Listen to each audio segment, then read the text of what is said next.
So I'm going to go back to this whole idea of speaking and speaking practice being needed and ask what you think are the implications for using AI chatbots in curriculum planning, and how do you see this potentially advancing in terms of future applications in or out of the classroom?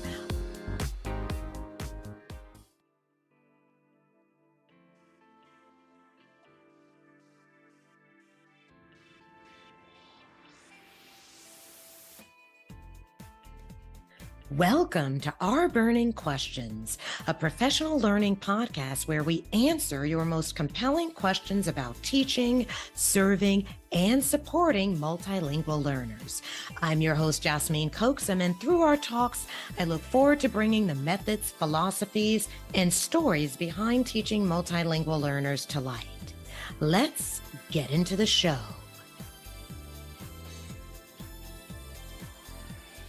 So, hello everyone, and welcome to another episode of the RBERNing Questions podcast. And today we are really excited to have with us three of the presenters from the TESOL 2025 convention this year. So, they all presented together on AI, and actually it was Custom GPTs, which I found to be just a really interesting take on the topic of AI. So before we jump into their wonderful presentation, I'm going to let them go ahead and introduce themselves. We can start with you, Alayne. Hi, yes, my name is Alayne Flores, and I'm an adjunct English as a second language instructor at the San Diego College of Continuing Education in San Diego. My name is Gina De Anda, and I'm also an adjunct faculty professor at the San Diego College of Continuing Education, Grossmont College, and Maricosta College. Okay, great. And then Jennie, please. Hello, my name is Jennie Kim, and I am an assistant professor at San Diego College of Continuing Education. I teach ESL to low beginners and intermediate and advanced students. Okay, great. Now, I am going to ask you a little bit about your inspiration for becoming educators of English language learners and multilingual learners. And this time we can go ahead and start with Gina. How did this start for you, your interest in coming into this field in the first place? So I've always been interested in languages. I speak Spanish thanks to family, and then studied French throughout high school and college and went abroad myself. So I had the opportunity to be a second language learner myself, and my parents also used to host exchange students. So I think from having students hosted at my house growing up, I loved sharing language and phrases with them. And that continued on to teaching abroad, teaching first generation students here that were ESL students.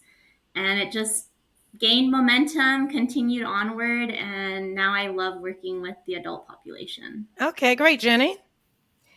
For me, it was by accident. I first started teaching English in Korea as a way to save money for my tuition. I was a student at FIT, which is a Fashion Institute of Technology in New York. And I was just saving up, and I realized I had a knack for teaching, and I was good at it. I kept getting teacher awards in my 20s. And I thought, oh, I'm pretty good at this. And I just decided I want to pursue a master's in TESOL. I went to Columbia University's Teachers College. And from then on, I've been teaching ESL. Okay, and Alayne, what is your story? So I wanted to be an actress. So I went to college in New York. I went to Sarah Lawrence College, and I had this driving passion for theater until I spent my junior year abroad in Italy. And it was my first international experience, and I became obsessed with being immersed in another culture. I just loved it. I loved learning Italian and living there. And so after college, my goals just really shifted, and it became, how can I travel and see the world, but I'm not independently wealthy, so I need to make some money. So I had this idea to become a teacher so that I could generate income as I traveled. And that's how I got my start in ESL. Great. And I think you've taught in some really tropical, exotic places. I think this is Thailand and That's where, yes, that's where I did my teaching certificate in Thailand. And then I decided, okay, now I have my certificate. I'm going to go stay with a host family in Mexico for a few months and brush up on my Spanish. And then I took that teaching certificate and that Spanish, and I took my first job in really far south Chile in Patagonia. And then I went to Peru and I had a short stint teaching in Peru. And then I spent a summer teaching in Honduras. So I had a few. Right, right. I was quite envious looking at a lot of those locations. Okay. I am going to dive right into the information with regard to your presentation, which was titled Custom GPTs in the ESL Course, a Semester Study. Now, I really love that you started off during your presentation with the timeline of the project from submitting the proposal to TESOL in June to beginning this study last fall. And you said that the main goal of the presentation was to share classroom experiences and practical tips for implementing generative AI chatbots. So I found this to be, like I said earlier, really like a more novel approach to presenting on AI. And I actually also attended a podcasting conference earlier this year where I was exposed for the first time to this idea of custom GPTs. And so I really found them fascinating, and it was great to find this presentation on the schedule in my other field of TESOL. So, what influenced your decision to focus on custom GPTs and, in particular, chatbots? Whoever would like to take that.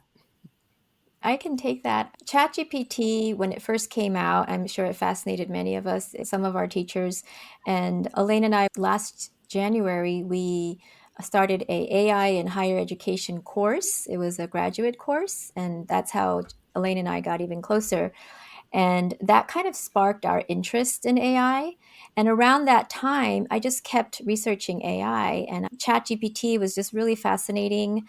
And I found that this would be a great tool to use, but it was a little bit too difficult for my low beginner level students to use, even though they're adults. My students who don't speak English, it just seemed a little bit too far fetched. So then I found out that there is such a thing called GPTs that came out later, maybe around March. I'm not really exactly sure about the time, or maybe it came sooner, but I discovered it in March. And GPTs just seemed like it fit the bill so that I can customize the GPT so that it would use a lower level language, such as the CFR A1, A2 level for my students, which is the Common European Framework that ESL teachers use. And so I was able to lower the level of the GPT language so that it fits with my level. And then at the same time, I learned about voice chat that became available. At first, it was only paid. And then within a month or so, I found out that OpenAI changed their subscription method and they allowed it to be free.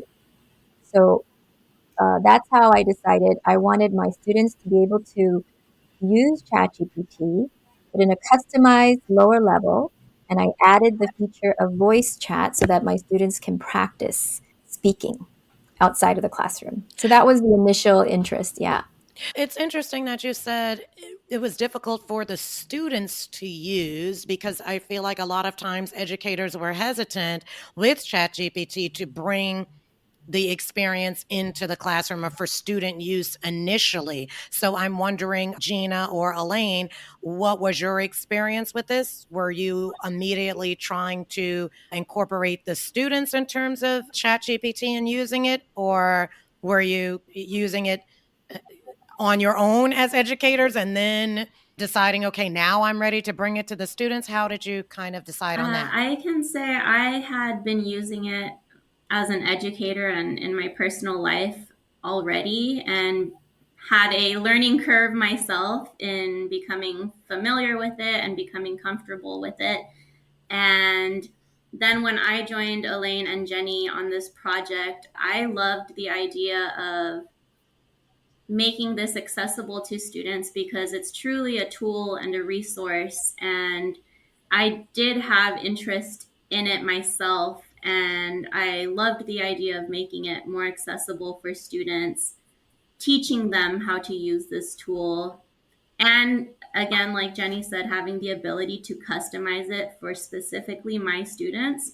It was a way to make the AI work for them as well for my students. Okay. And Alayne, did you have anything you wanted to add to that in terms of your method for approaching the use of ChatGPT? Really, I brought me into her idea and shared the technology because I wasn't even aware at that time that the voice feature existed. I hadn't played with the voice feature. So I'm really thankful that she introduced me to that idea and her concept of how we were going to implement it in class.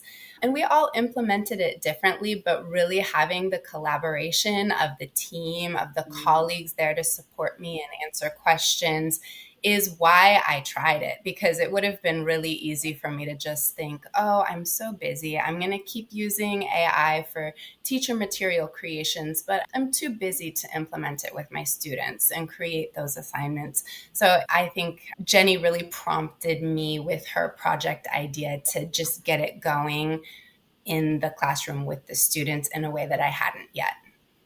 Okay, and I may not be remembering this correctly. I think, did all of you take a specific training for AI with your school, or did you just learn on your own separately?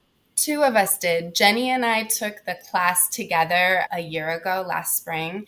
Okay. And Gina, I personally didn't have a personal relationship with until Jennie said, I think she'd be perfect to collaborate on the project with us. And then she joined the team. Okay. So So, were you going to add I something? wanted to add to what Alayne is saying. So the class, some people may think, oh, what kind of class was it? Because it was not a practicum where it's not a workshop where the teacher teaches you how to use AI or explore different AIs.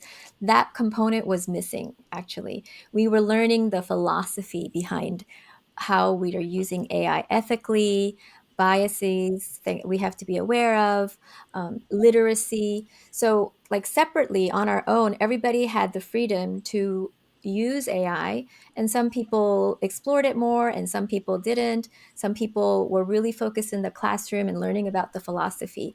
But it was really up to everyone in the class to explore AI on their own. And that was why they started those classes, so that teachers get that spark. Okay, thank you so much for adding that because I mean, that's kind of important to understand. I think that definitely both are needed, philosophy and hands-on type of teaching, but I mean, that makes the story even more interesting that you had a philosophy class and then you just took that and ran with it. So I really love that during your presentation you incorporated video of the students using the chatbots, and you took us through some of the feedback from the participants in this study. You provided both positive and not so positive feedback from the students. So can you share this with our listeners? Okay, maybe Alayne, would you like to start this time? Yes. Yes. So all three of us teach different contexts and different levels. So we found that our experiences were similar, but very different in certain ways too. My students are completely online. We do have a live Zoom component 6 hours a week, and then also 9 hours a week of asynchronous Canvas component. And so my students overall, I would say, really enjoyed the experience and felt that they benefited from it and had a lot of fun using chatbots. But the main negative feedback was a few students who were a little bit resistant to the technology and felt like, oh, I'd rather just speak with real people. And so I would continue reinforcing Yes, I get that, but we're not taking away any real person interaction. We're not replacing human to human communication. We're keeping all the human to human interaction, and then we're giving extra. So it's just the extra on top. And then I think the only other drawbacks for my students who are also advanced level, they're level 6-7, which is the highest level in our college. So they're fairly proficient, fairly fluent in English already. But with the custom GPT using Chat GPT, there was definitely an interrupting issue, especially in the beginning when we were figuring out how to use it and how to best design assignments and best use the chatbots. So there was a little bit of frustration with it doesn't wait long enough for me to answer. It just jumps in. And our students need a little bit of time to formulate a response. So those are the two challenges that jump to my mind. Okay. And For Gina? my student context, I during this project and currently still I'm teaching vocational English. So I found it extremely valuable for my students to gain additional digital literacy skills and to learn how to use AI. So I was happy to guide them through the process. It was difficult for some, and all three of us did ask our students consistently for feedback and would adapt our materials and our tutorials. And my students did love that it was a low stakes opportunity to practice.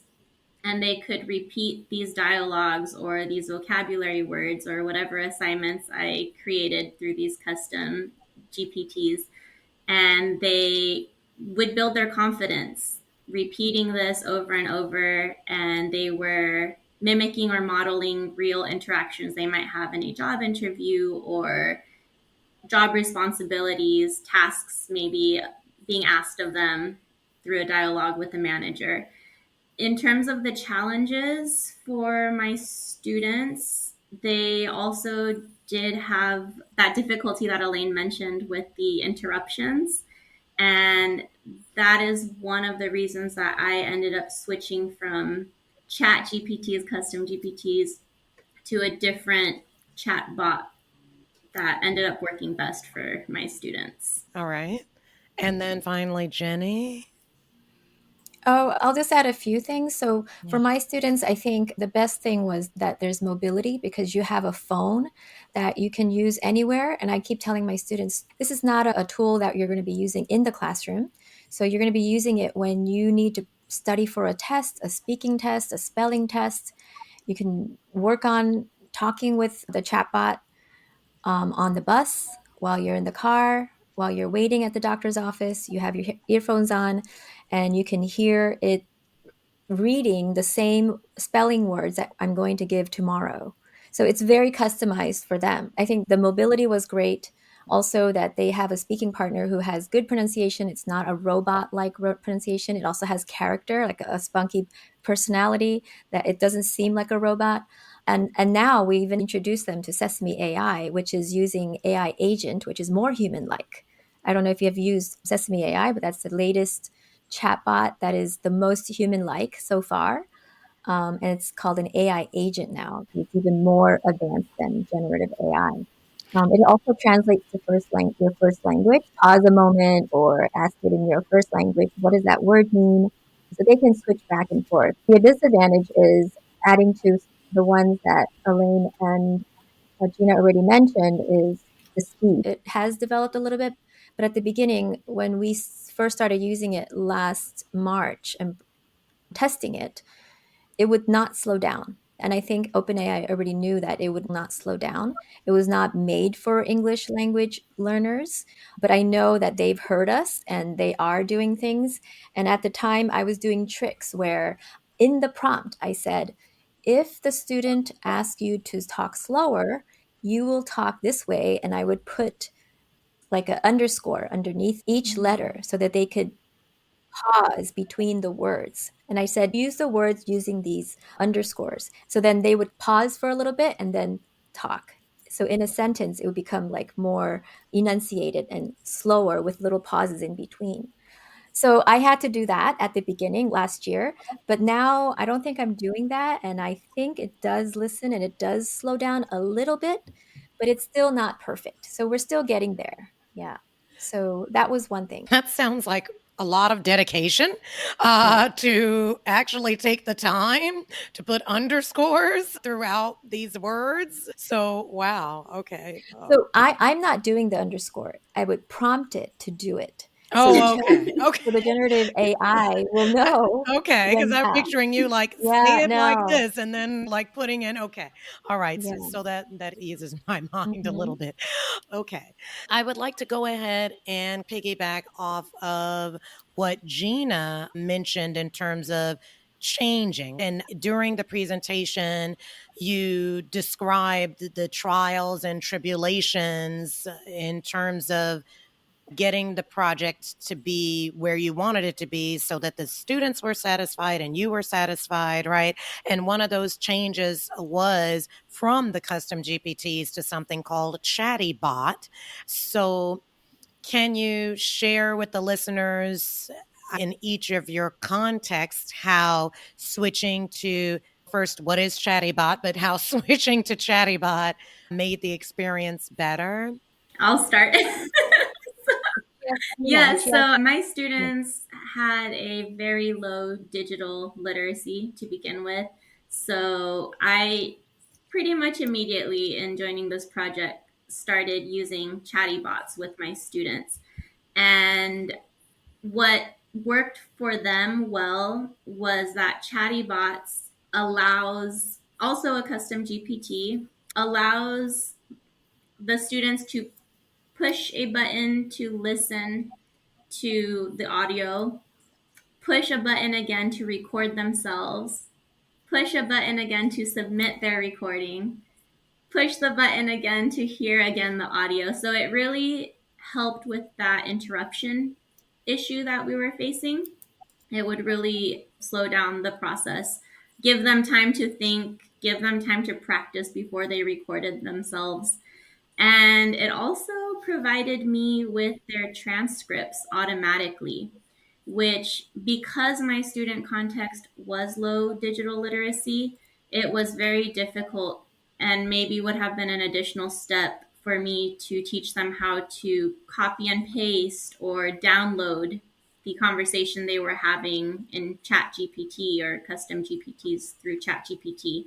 So the additional benefit of just automatic transcripts being sent to me was fantastic for my student context particularly. You said it's also a custom GPT. Yes, So it's also was created under Chat GPT as a custom GPT, or is it like something completely outside of Chat GPT? Can you explain that a little bit for those of us like me who are not as savvy with this? Okay. yes, it's Yes. a different interface, also customizable, has a speaker that is customized by me, and I decide what it says, how it will speak to my students, and I can input vocabulary or conversation and set it to be the manager or the employee and have my students join the customized GPT. So, yes, it does use Chat GPT, but it is a different interface for a custom Okay. GPT. So, if I can just add, actually, I went to a conference and that's where I met Ryan Detweiler, who it's a conference called California TESOL. So it's TESOL. Yeah. Yeah. Katisel. Uh-huh. And yeah, and that's where I went to one of Ryan Detweiler's workshop, and he is the creator of ChattyBot. And this was at the time we were already destined for TESOL and we were going to do our custom GPTs. And we were struggling with it because some of the students, it was still fast. That was our biggest struggle. It was fast and we were having a hard time like slowing it down because it would ChatGPT would forget. We would tell it and then it would slow down a little bit and then next time it would forget again and then it would go fast again. So that was our struggle. And when I went to this workshop, Ryan introduced ChattyBot, something that he created, and it seemed like exactly what we wanted. So he's using the LLM, ChatGPT LLM. I believe he's using a different LLM. He's using different ones, not just ChatGPT, but it had the same voice chatbot feature to it. But his was different because it has more of a privacy feature, whereas some people may know that ChatGPT does not guarantee privacy with the data that they collect. And so that feature was great. Also, the fact that you can use a button and the student can control when I can speak, and the student can interrupt the GPT, not the other way around. Yeah. Okay. So All that's why right. it was so great. Okay, and just for our audience, and because I blanked for a minute on this, LLM is large language model. Large language model. Okay, Yes. and Alayne, did you want to add anything to this in terms of the switch to ChattyBot? Yeah, so I also joined in the switch to ChattyBot. I switched a little bit later, a few weeks after my colleagues, because I felt like for me, with my advanced students, I wasn't having the same severity of issues. For the most part, my students who were taking advantage of the chatbot assignments were mostly enjoying the assignments with ChatGPT. But I did make the switch, and one of the main things that appealed to me was that Ryan Detweiler created Chattybots to be completely embeddable in Canvas. And I really like that low barrier to entry. So a student who is a little bit less technically savvy or doesn't have the same amount of time maybe to explore different resources, they don't have to go download a new app and sign up for it. And they don't have to ever click outside of Canvas. They can stay right there in that same assignment and do everything in that same assignment. So that really appealed to me. And I also made the switch after my next class session. I used only ChattyBots. In fact, I'm currently still using only ChattyBot and not my custom GPT right now. And I think it's beneficial, especially for the lower literacy students and the lower level beginner, intermediate, even low advanced students benefit from that slower pace. But the disadvantage is that it doesn't mimic a natural conversation. So for the more advanced students, especially the more advanced English language students who are also a bit more technically comfortable, they really benefit from the custom GPT more because of that natural back and forth, a more natural sounding voice. You don't have to do that unnatural pausing and clicking and starting and restarting. So there's certainly a place for a custom GPT still. Okay, and you could have chosen pretty much anything to focus on with these custom GPTs, but you chose to specifically focus on speaking, on speech, on chatting. Can you tell us why this was your decision to focus on this area of English language learning? So for me, the inspiration, because I teach a core class, which is all the different aspects of learning a language, but speaking was the area where I felt students had the least amount of practice outside of the classroom.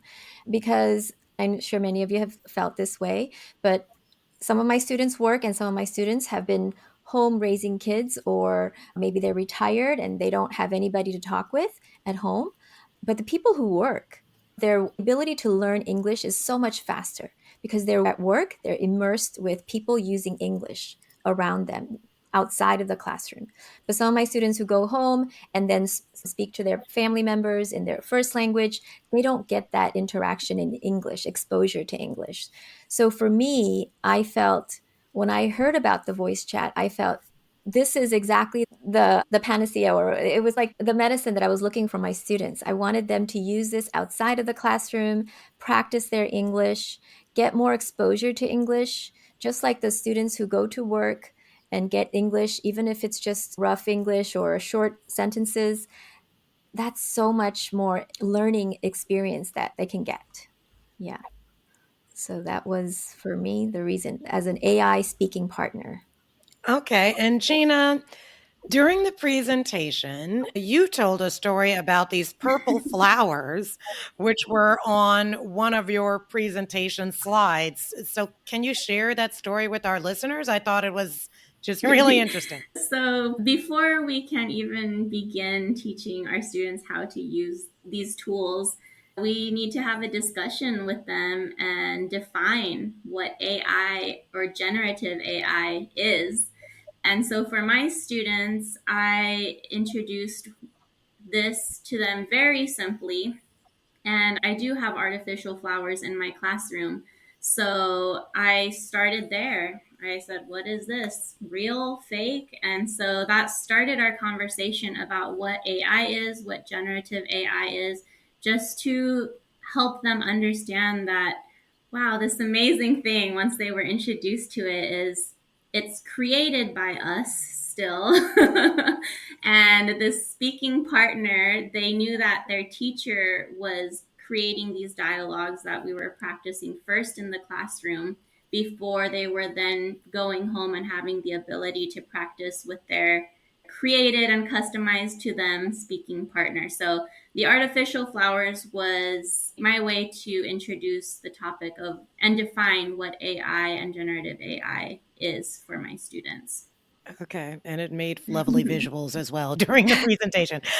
So, I'm going to go back to this whole idea of speaking and speaking practice being needed, and ask what you think are the implications for using AI chatbots in curriculum planning, and how do you see this potentially advancing in terms of future applications in or out of the classroom. Alayne, would you like to begin with that? Sure.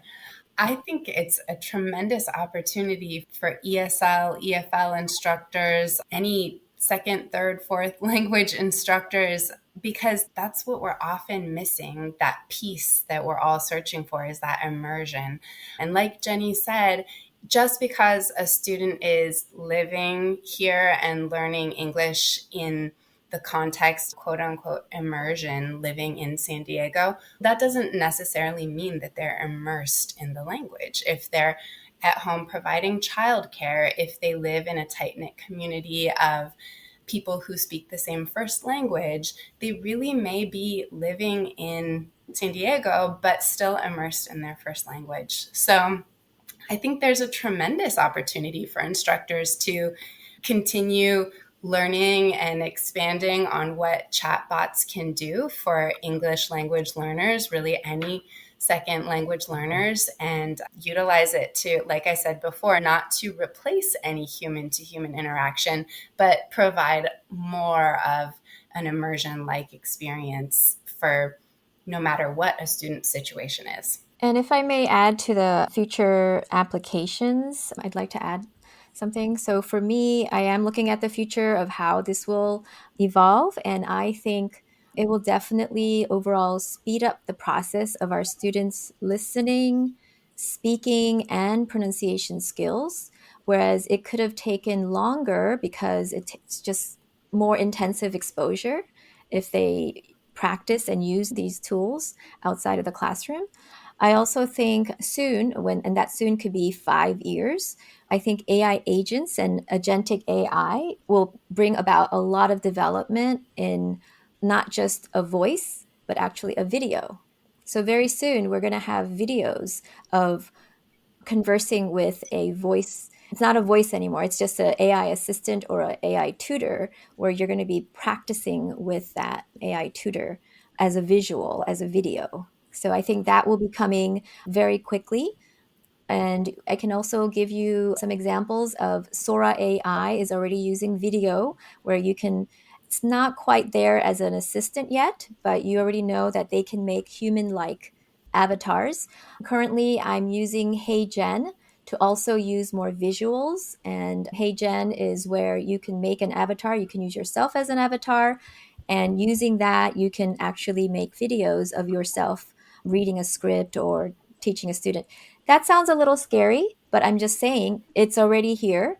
And now it's just a matter of time. And I'm thinking about 5 years, and this will all be more available. Right now, it's not as available, but I think it'll all come very soon. And students will be able to practice even more with a almost lifelike avatar. This sounds very exciting, not scary to me, sounds very exciting, and does remind me of a cartoon that I used to watch as a kid, but I would really date myself by talking about that. Okay, the Like the Jetsons. Jetsons? Okay, there you go. The Jetsons Yeah. with all of these bots that were doing everything. Okay. Mhm. So, hey, Jen, how do you spell this? Heygen is Heygen, like generative gen. Yeah. Oh, cool. Heygen. And then Yeah. sesame that you mentioned earlier, is it just spelled regular like sesame, or is there Yes. some special? Okay. Sesame.com, and Yeah. they call it Sesame AI, Yeah. but it's sesame.com, I believe. Oh, okay. Sesame AI was already taken by another company, I I see. think. Okay. And Sora, I've already heard about Yeah. Sora, so Yeah. so that's really great. Finally, in terms of your presentation, at the end of it, you give some best practices for implementing these custom GPTs into instruction. So, can you please share some of those ideas with us? So Okay, maybe Gina. sure. Yeah. So definitely model everything multiple times, repeatedly. Definitely important for students to see this process done, to have the opportunity to be guided through the process multiple times. And depending on the modality, it will be different, whether it's screen recordings, whether it's taking screenshots of your phone or snapshots of your desktop. If you're in person, if you have a document camera to model and have students come up to try in the classroom before you send them home to do it. If you're online, spend some time during class to show all the steps. So modeling is very important.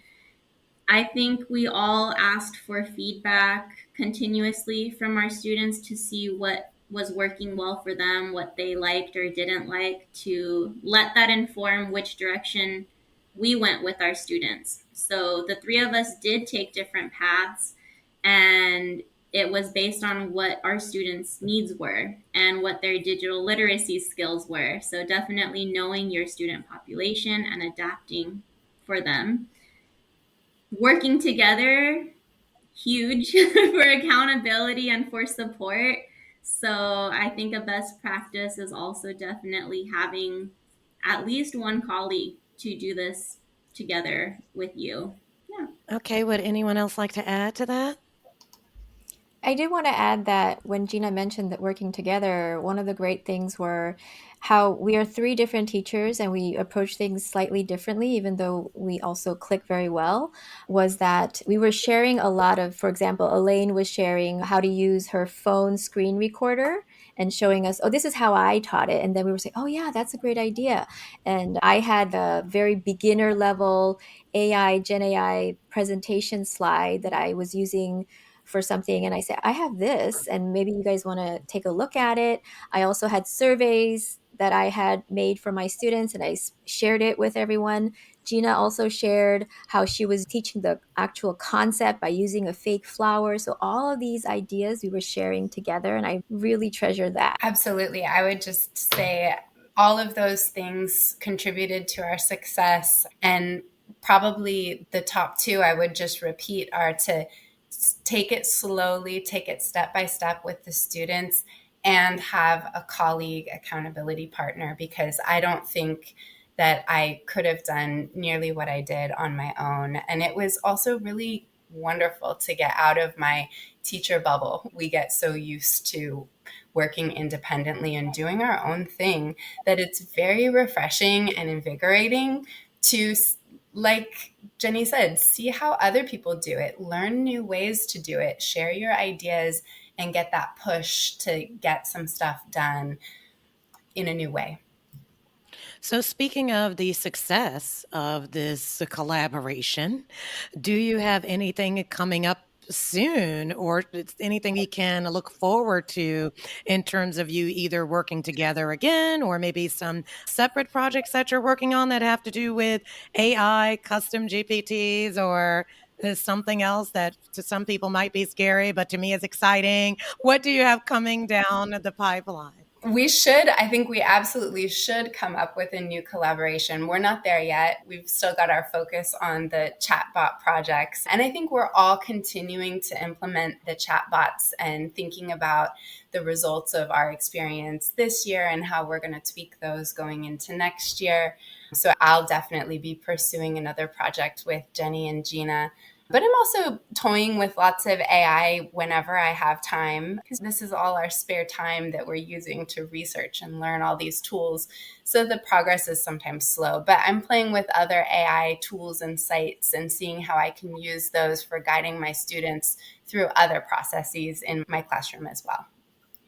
Yeah, and Alayne, you should also mention the AI syllabus chatbot or that you were working on. I think that was interesting and it ties in with this too. Yeah, so I've been really looking for embeddable AI. I was on a mission in a few of my deep dives into AI to find more embeddable tools. And I really couldn't find anything, at least as of a few weeks ago, that was like a chatty bot that you could embed and use with voice AI. But I did find a couple of interesting tools. One, I've played with pickaxe a little bit, like the mining tool, a pickaxe.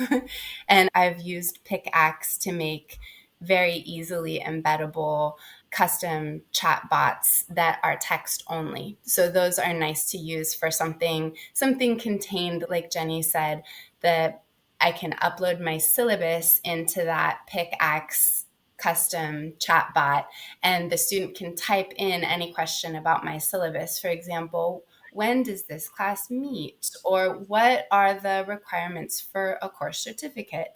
And get an answer from the chatbot about that syllabus. So that's one application of that chatbot, but I'm sure all the instructors out there can think of endless ways that you can make a pickaxe or similar chatbot that you can do similar things with. And I've also been excited about another one called PlayLab. You guys have probably experimented with PlayLab too.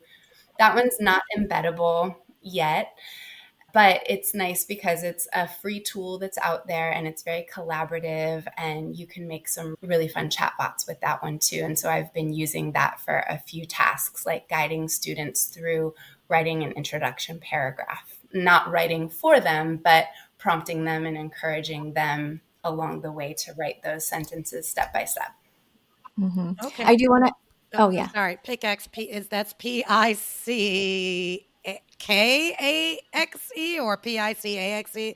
PICK. PICKAXE. Okay. All right. Great. Making Oh, and my I list wanted. here. My list for research. Okay. Yes. You wanted to add something, Jennie? Yeah, I wanted to add something to what Alayne was saying. So she mentioned PlayLab, and PlayLab is actually more accessible for California educators because it is something that the California Community College Chancellor's Office, we call it CCCO, they're providing it free for California educators. So it's not free for the whole nation, just to let everyone know that. Okay. Yes. So, Okay. All right. yeah. And then finally, Gina, anything upcoming that you wanted to make the audience I aware wanted to of? mention that ongoing, the three of us are co-chairs for a generative AI literacy meetup within our district. So ongoing, I think it's our goal to continue moving and transitioning through all the changes that AI and generative AI have, and having an opportunity, making a space for our colleagues to learn about all of these, because even in this 45 minutes, we've heard so many names and we all don't have time to learn how to use all of these. So coming together, hearing about them from someone who has spent time, and sharing that time with others to determine if that would work well for their students or not, which is something we did get out of collaborating. We do have different levels and different student populations. And yes, we learned what works best for ours, but because we all got to work together, if I teach a level 6-7 course in the future, I have Alayne's feedback now. If I teach a beginner course with more digitally advanced students, I have Jennie's experience now. So I think ongoing, we're trying to just stay informed, try new things, or hear from our colleagues that are also trying new things, so that can best inform which directions we take or what we want to try next as well. Okay, so I'm going to ask one final question that I ask all of the guests who come on to this show, and that is, what burning question should today's educators consider in order to improve their service to the L and ML community? And we can start maybe with Gina. Would you like to Sure. start? So I would say there are many times in my profession or in this space where I, knowing my students well, think, ooh, this will be challenging for them. I don't know if they can do this. And I would say when that burning question comes up, lean into it. And instead of, I don't know if they can, reframe and ask, how can they also access this? How can I teach them to access this? How can I make this accessible for my students so that they also have this opportunity? And so with AI or generative AI, I feel like that's something I got out of this working with my colleagues is I'm so proud of my students and I'm so proud that they've had the opportunity to experience generative AI or know about this tool or learn how to use it. So when you have that thought, that question, I don't know, can they reframe and instead ask, how can I help them access this? Okay, Jennie. I have two questions that kind of come up to mind. One is, I think that this is what always makes me want to find something that works better, and it's, is my teaching relevant? That's what I think a lot. I always think, am I teaching the same thing I taught 20 years ago or 30 years ago? Same book, same way of teaching something? Or is it something that I'm teaching that's relevant to my students for now in 2025, when we are in a era where people are using AI and people are going to require people to use AI in the workplace. So is my teaching going to help them? Am I focusing on grammar too much when my students are going to be not using much of this grammar? I like to think, instead of just following whatever you did or whatever worked before, always think about, is my teaching relevant for my students? Another thing is, are my students being heard and seen? So it works with what Gina is saying, but make sure that they are being heard. If they find it difficult, make it less difficult for them. So those are the two big questions that I think about. Is my teaching relevant, and are my students being heard and seen? And Alayne? So nowadays, we're all asking ourselves, what should my policy on AI be? Should I allow it? Should I disallow it? Should I be somewhere in between?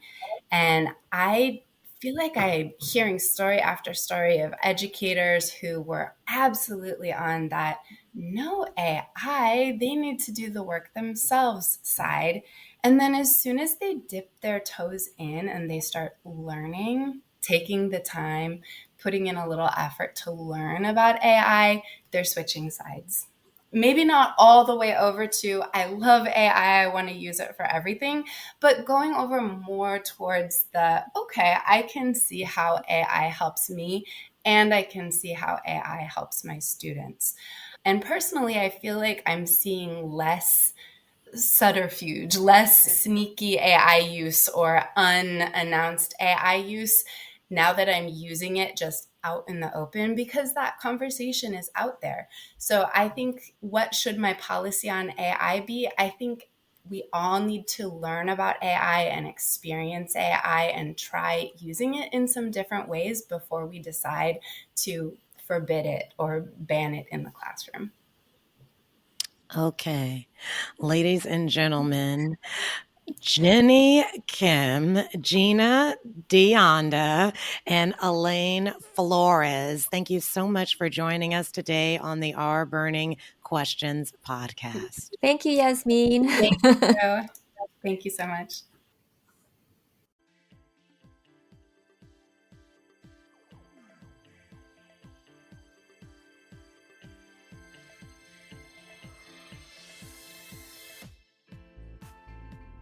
Thank you for tuning in to RBERNing Questions, produced by Mid-State RBERN at OCM BOCES.